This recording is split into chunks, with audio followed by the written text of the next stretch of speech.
Sitting in the sun, blowing smoke and talking shit with poison. Still I'm happy to be out, disconnected from the scene of the hotel.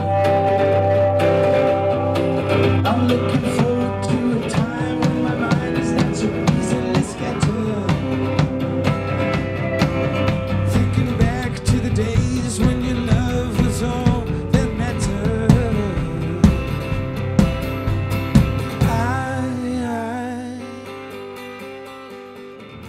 The idea with this record really was to capture us off the floor, live, without a lot of bells and whistles, without a lot of extra odds and ends, overdubs, production, that kind of thing. So it was really to, to try and, give the listener the impression that they were in the room with us, listening to us very directly.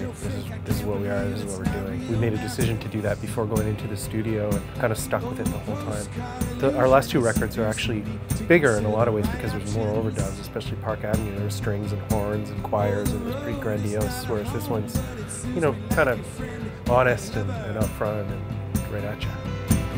It's a chance to convalesce in a van, drink some beer and recover.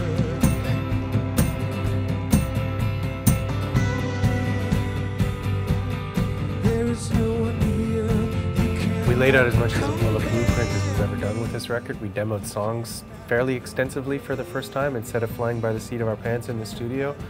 But things are always apt to change, Even just being in a different environment sometimes will make us give the songs a different approach. So I think we're just the kind of band and the kind of people as a unit anyway who are always, open to change and flexibility. I think there's a kind of lyrical theme. I think it kind of a product of Warren, who writes the lyrics, space and time and the place he was at in life when we were putting the songs together. Devices and just roll with the punches. Oh, the moral of the story almost always ruins every word in it. Sometimes the learning's in the losing, and you're better off just burning some bridges. That theme kind of came a little bit later into the music, but I think it really threads through all of the songs, and that's why the end of that as a title track was also an appropriate title for the record.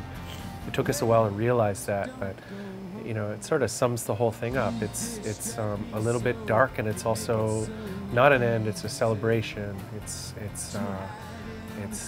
got a fair amount of humor in it. Your vintage jewelry, like some fucked up bumblebee heading for the potpourri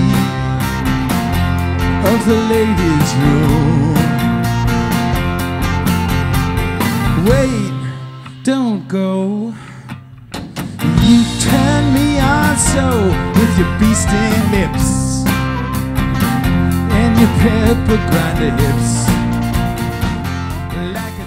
The reaction's been good. I think if anything we've learned from putting out, 3 records is that going into things with expectations isn't a good idea.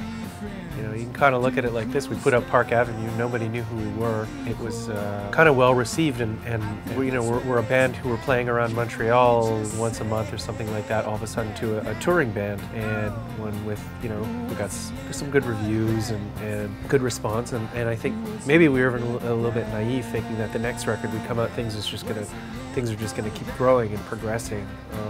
That isn't always the case. It is the case, but on a much smaller, less romantic level.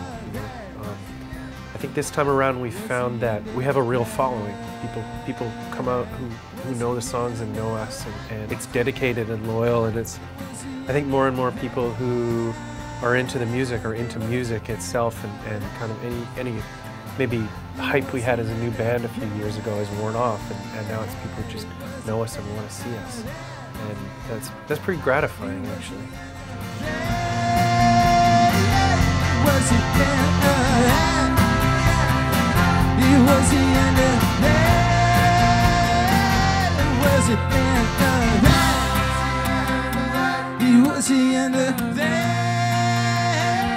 It was the end of that. It was the end of that. It was the end of that. that. It was the end of that. Was the end of that. Was the end of that. Hey. Thank you.